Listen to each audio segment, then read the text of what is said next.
Wish you were one of those influencers with raving fans who binge on your every word, consume all your content, buy everything you have to sell, and demand even more? Then stay tuned while Authority Magazine columnist and BuzzFeed contributor Tracy Hazzard shares strategies, tips, and tactics from top videocasters, podcasters, authors, and social influencers on creating that bingeable factor. Now, let's join Tracy as she explores how to rise above all the digital noise with the Binge Factor.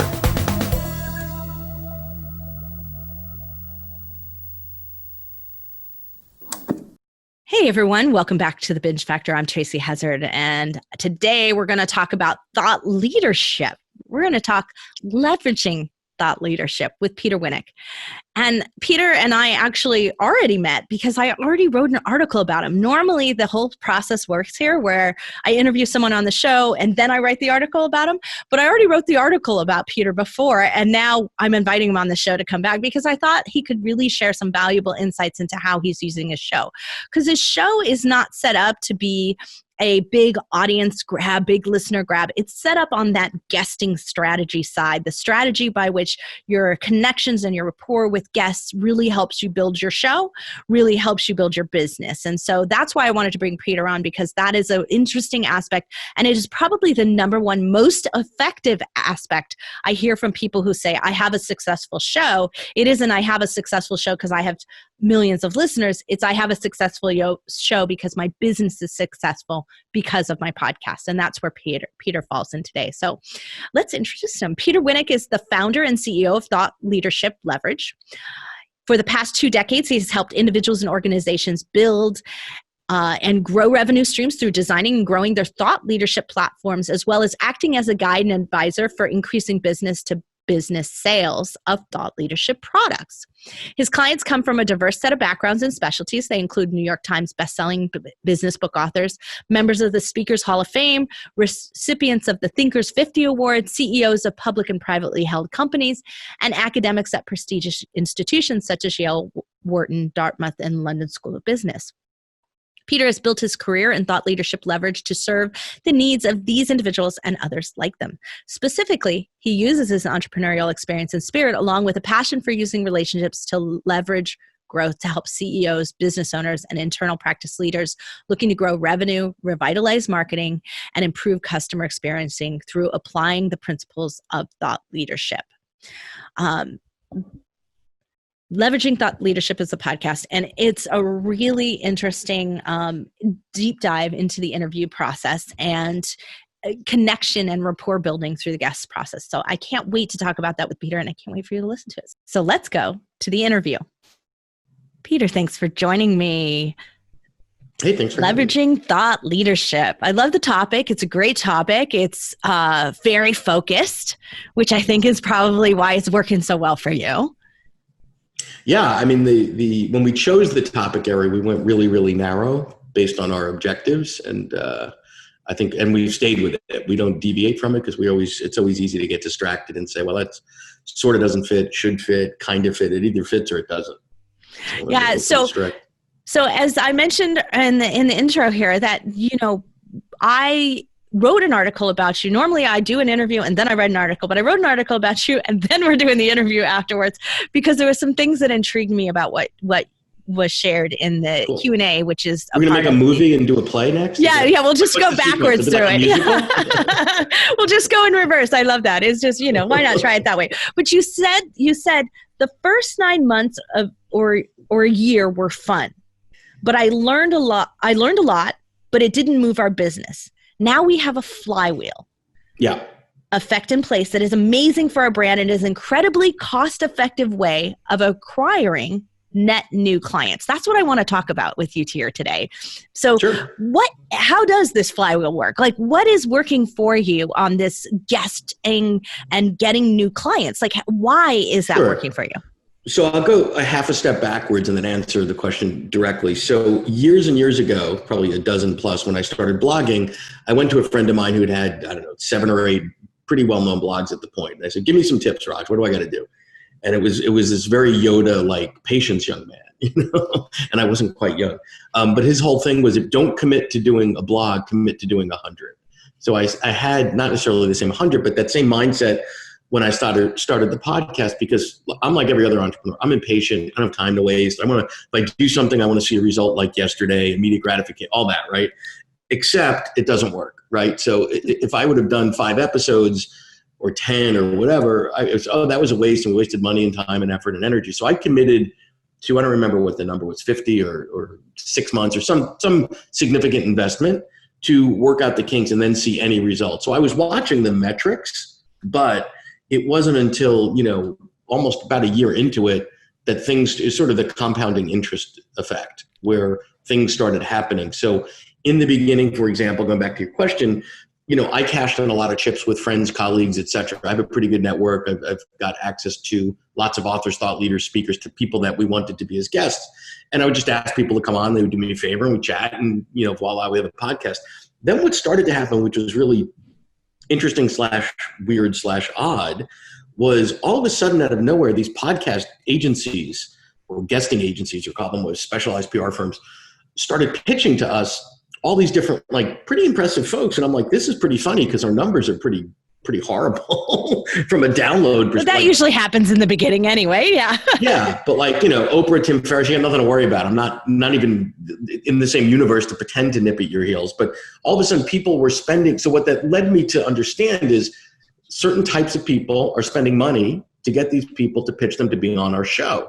So why is that? Well, some of it is the brand that we've had. Well, there's a halo effect. We've had some other great people that look like them, act like them, behave like them, so they want to be in that crowd. So then we developed pretty rigid systems and processes. So if someone pitched us, we would look at that and say, not only would they potentially make a good guest, but as important, plus or minus, would they potentially make a good client? Right. And that's what I'm equally interested in, because I am interested in putting out a good podcast. So we have a bunch of systems and processes in place where we never put a guest on sort of raw. We always do a pre-podcast call. And more often than not, the nature of that call is, hey, let me tell you who I am, what I do, how I do it, who I work with. Tell me your story. So we're getting to know each other. And it's a non-salesy sales call where very often the potential guest, who is now taking this call very seriously because they paid someone to get to us, and this is like a win for them, is really intrigued. What do you do? How do you do it? Whatever. I'm happy to talk about that, but we're prepping for the podcast. So that sort of model has been pretty effective, and it's sort of some of the benefits of a sales call, but everybody's much more chill and relaxed and really listening with intent. So. Well, see, that's great. And it's also building a rapport, which is part of why your show has bingeability characteristics, right? Because it has this sense of you are starting farther into the conversation with the people that you are interviewing. You do already feel that you have a rapport with them as a listener. Right. And so that, I think, helps with the understanding of transfer of authority between thought leaders, right? So you're an expert in the thought leadership space. And if this person wasn't really a thought leader, then you wouldn't already have a rapport with them, right? And so it's actually building on that authority and that value that you're bringing to the guest and to your show. Yeah, I think there's real power in the sort of the screening process, because I don't want people to listen in to, hear their dentist or something. I'm sure there's a podcast for that, but there are podcasts for that, but totally different model, right? Right. So, we talk about bingeability factors here, and what you've got is that, you're passionate and very knowledgeable about what's going on in thought leadership and the role that it plays in growing businesses. But there is this, it could get static. It could get everybody saying the same thing. How do you keep it mixed up as you're going from interview to interview? Yeah. So one is, and I find this funny, there'll be guests or people that are their publicists or something that'll send us, can you send me a list of the questions in advance? I'm like, no, that would be called an email conversation. What will we talk about? What? And I'm like, I'll figure it out. So part of it that's my no, I'm not going to interview you list. Yeah. Oh, I'm just like, okay, see ya. Right. Because then it's like, they're reading from a list or a script or something like that. So I do my homework, right? So I want to know about them, but because it's sort of my platform, if you will, they're used to being interviewed around, if they're doing a book tour, they can do the book spiel and they can do it in their sleep. And it's like, not that I don't care about that, but that's not what we're here to talk about. So I want to talk about the stuff that no one's asked you about yet. Like, how come you published with this publisher, not that publisher? And what's the impact of COVID on your speaking business, which was the driver to your mate? Like, this is a little bit more of the behind the scenes businessy stuff. So I think what makes the conversations interesting is they haven't had them 100 times before. Yeah, absolutely. So they're open and they flow with it, and they're taking it ad hoc. I love that. So you've made some changes to your show in sort of recent days. You have a co-host. Yep. Why did that happen, and when did that happen?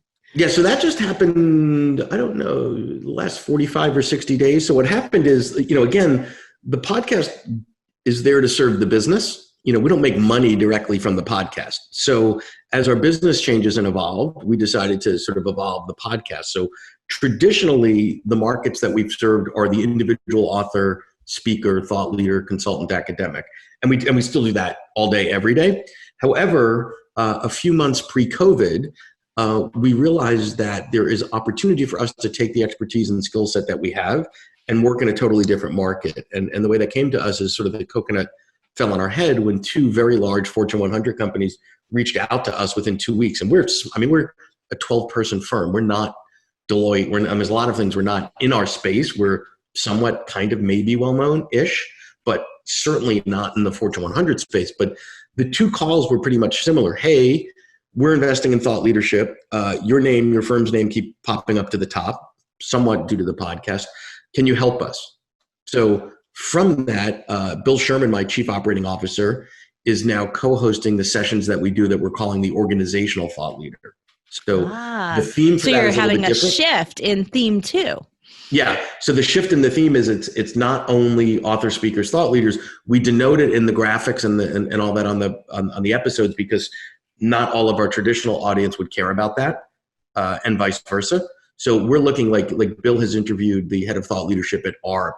I interviewed the head of thought leadership at Cognizant. We've got a bunch of others lined up, but big brand name companies. But these are functional thought leaders in big multinational organizations and nonprofits, not the named author of a New York Times bestselling book. So we pivoted a little bit there, and it seems to be resonating. It's pretty early. I think we've only put 10 of those in the can out of the 250 something we've done. Yeah, I heard a couple, and yeah, it's cool. Just it is shifting, but it hasn't shifted in its style. So Bill has really adapted and modeled the same style that you do, which is great because now it's always a toss up whether or not when you get a co-host in, if you're going to have that kind of same rapport and relationship with the audience at the same time, which I think you've done successfully. Cool, thank you for that.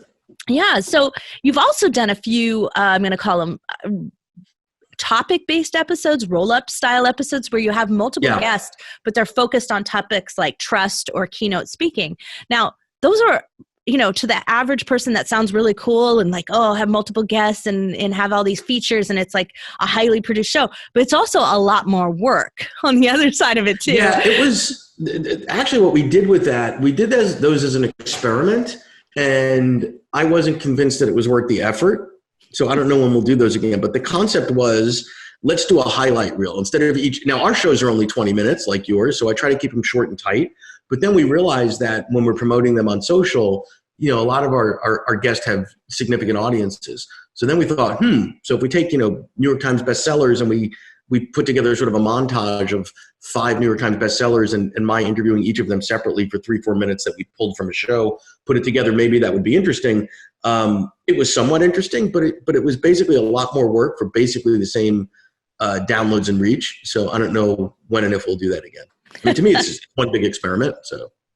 Yeah, it's always that, a lot of people do that kind of style episode on your 100th, and I noticed that you did that as well, and I think you did a 2-parter on your 200th.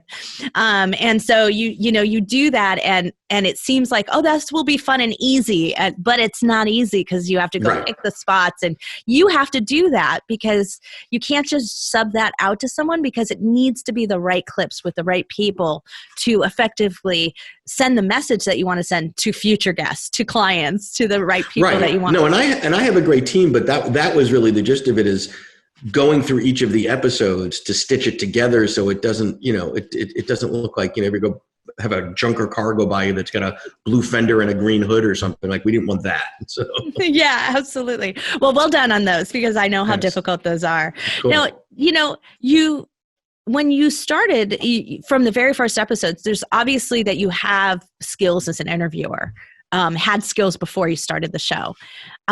Where did you get those skills, and how did you continue to develop them as you've gone through your 230 plus episodes? Well, I mean, the first way I came to realize I might have these skills by realizing the skills I don't have. So, I was blogging for years because that's what you did, and putting content out in various forms for years. But I don't particularly enjoy writing, and I don't think I'm that good at it. I'm probably adequate, and we've had blogs that have gone, quasi-viral, and I've done hundreds of them. But then I said, you know what do I do all day? Like I'm with clients talking all day. I'm in meetings all day, and I do that fairly well.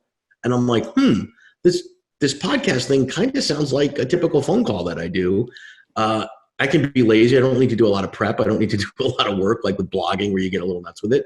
So that would be one factor. The other factor is I'm constantly consuming content. So I'm not an audiobook guy. I read books. I read lots and lots of books. I can see that. So if you're listening to the podcast and not watching the video, Peter has tons of books behind his shelf, and I'm looking at my shelves. So you can't see them, but I have equal as many books as you because I'm a big reader. Yeah, there you go. It goes all the way to the ceiling. Oh my gosh, I'm jealous. I love that. Yeah. But I read books. I'm not an audiobook guy.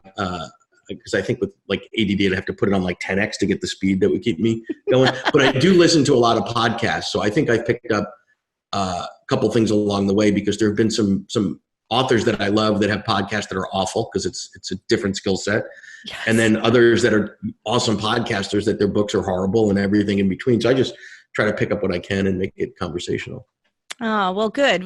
Continual learning is obviously a part of thought leadership as well. So now what do you think are some of the things that you learn the most from doing this that you'd love to have our listeners who are aspiring podcasters, aspiring business builders? Sure. What have you learned that's really worked for you that you think are key factors in building a show? Yeah. So one is you've got to separate the church and the state, meaning I'm lucky in that I chose not to do this until I had the team around me or part of our team skilled up to do everything I don't want to do and not good at in terms of the technical. So there are a tremendous amount of invisible systems and processes involved in the pre-guest process, production, post-production, social media. I mean, there's like 50 things that need to happen. I only have to do one thing, which is hit record and talk for 20 minutes. So I've got the easy job. And I knew that I didn't want to be involved in the other stuff. So we've got really tight systems and processes in place every step of the way. And, the goal was to treat me like a 7-year-old. What do I have to do? When do I have to do it? Show up, sit here and talk. Yeah. That's it. Because there's all kinds of stuff that I don't want to know. I got enough going on running a company. So I think if you're not in a position to do that, and you don't need to be, make sure you have a full understanding of what it takes, And, listen, the tools get better and better every day. We were going to do this 4 or 5 years ago. And I was like, at that point, I was traveling a heck of a lot more than anybody is today. Well, that's why I have a business today, right? 6 years ago, I had to figure out all the systems and process and team. And then people were like, here, Tracy, do it for me. And that's how I have a company, right? So, that's exactly it. You've hit on it, what many find. It was extremely hard before. It's still not as easy as it should be for most. But we're trying, but it is improving every single day here as to how to start a show and support systems. But there are some things you cannot do that must be done by you and your team. And in your case, because of your guest strategy of wanting to be connected to the right people who could potentially be clients or refer you to clients, you are the only people who would know that. You cannot sub that out. Right.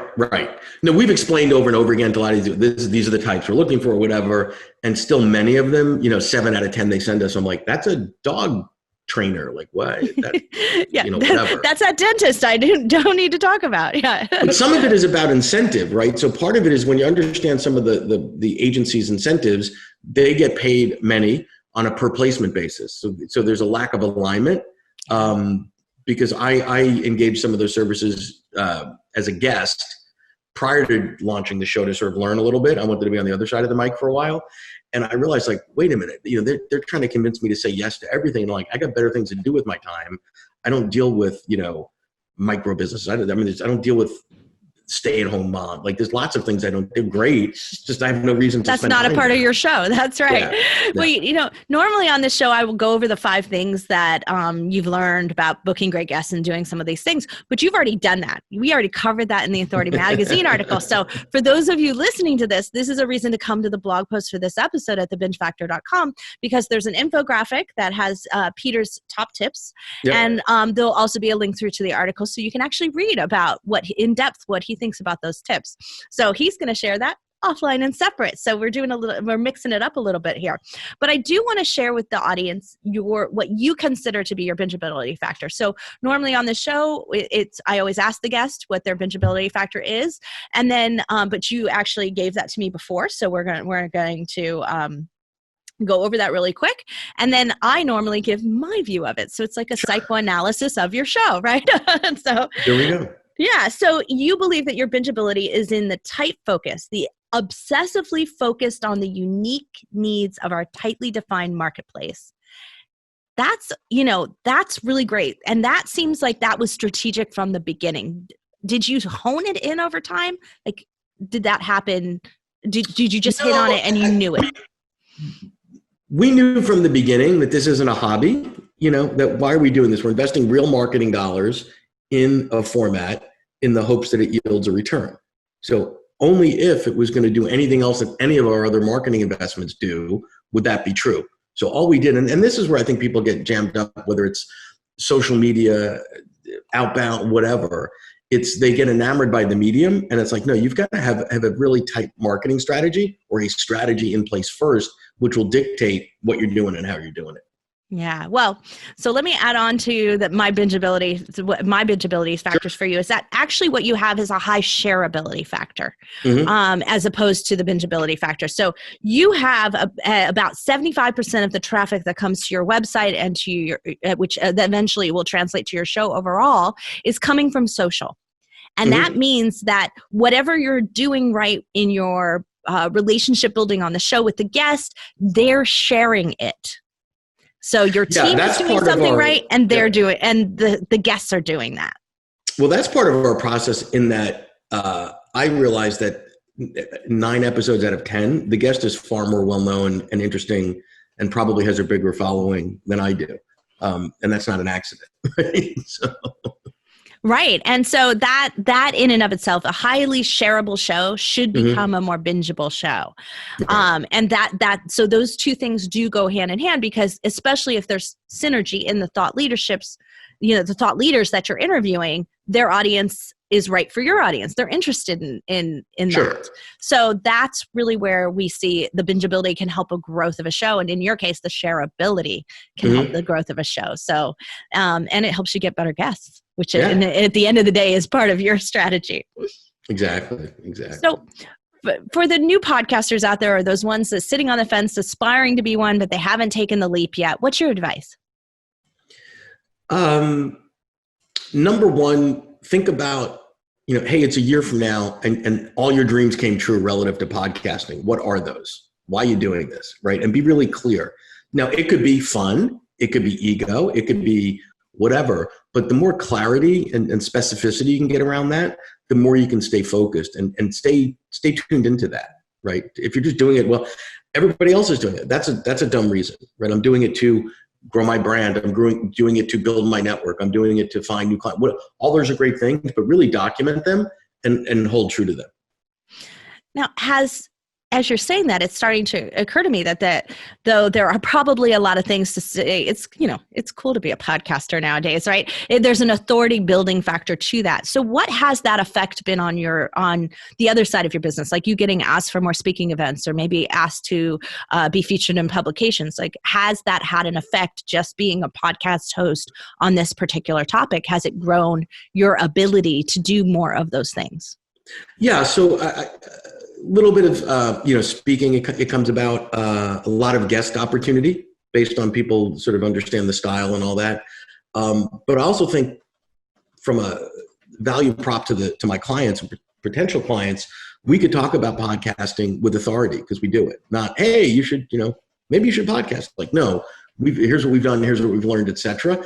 The other piece that's really interesting is in my conversations with prospects, oftentimes there's, if they're serious at this point, they'll say, I was listening to an episode and you said this, and they're actually quoting me in the initial calls. I'm like, well, that's a little creepy, but it's me back to me. That's an awesome thing, right? Yeah, no, but they're saying, I heard you when you interviewed so-and-so, you said this, and I think I have that problem. The other thing that lets us do is we're pretty good on the back end of hashtagging and all that internally.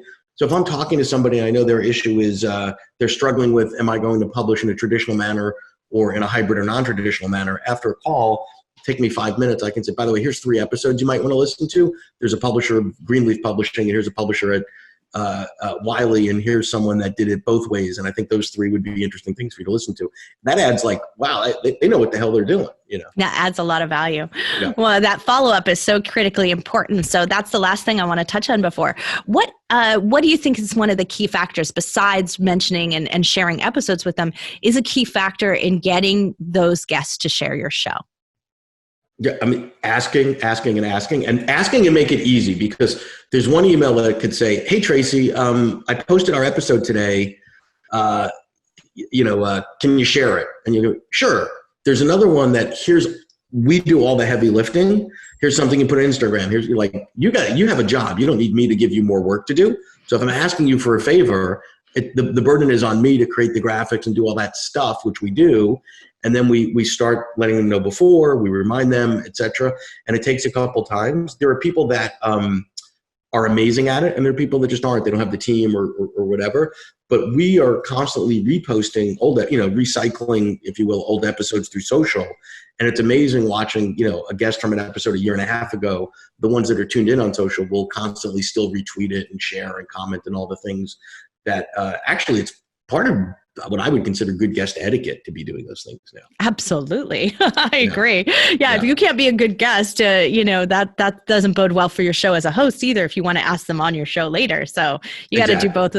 I love that. Well, Peter Winick, thank you so much for coming on this show. Leveraging Thought Leadership is a great podcast. All of you should check that out. See the things that Peter's doing. Definitely check out those interviews and hear how he's building rapport over the course of the interview.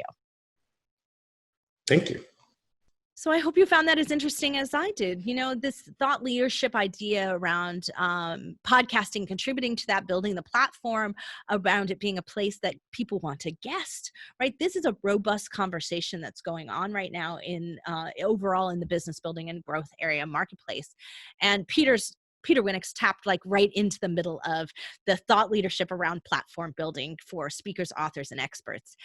That in and of itself is really what's driving the show growth for him, right? It's driving his shareability factor, as we talked about, because it's prestigious to be on his show. Look at all the great tools and the ease at which he's made it so we can share it, right? All of those things are tying together and really helping his show grow in the way that it's helping to make his business grow.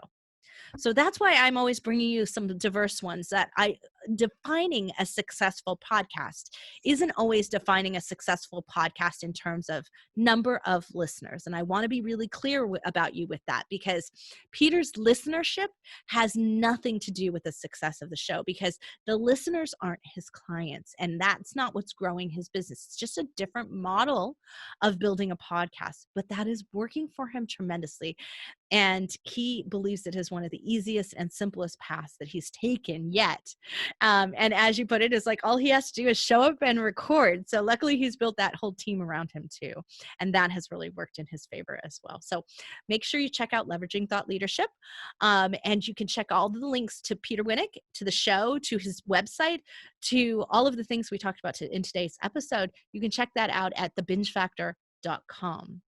And as I mentioned, you want to check out the video, and you also want to check out the infographic and the connection to the Authority Magazine article, which always follows all of these, and in this case, preceded these interviews. So you want to check that out as well, and you'll find that at thebingefactor.com.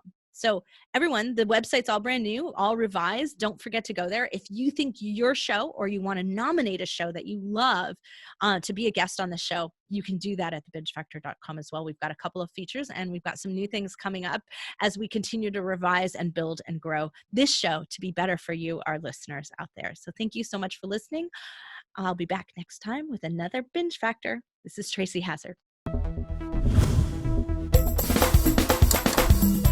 You've been listening to the Binge Factor podcast. For more information on podcasting and videocasting success tips and tactics, please go to thebingefactor.com. And be sure to listen to our other show for podcasters called Feed Your Brand. If you'd like to be interviewed on this show, as well as featured in Tracy's column, please go to thebingefactor.com/guest and apply.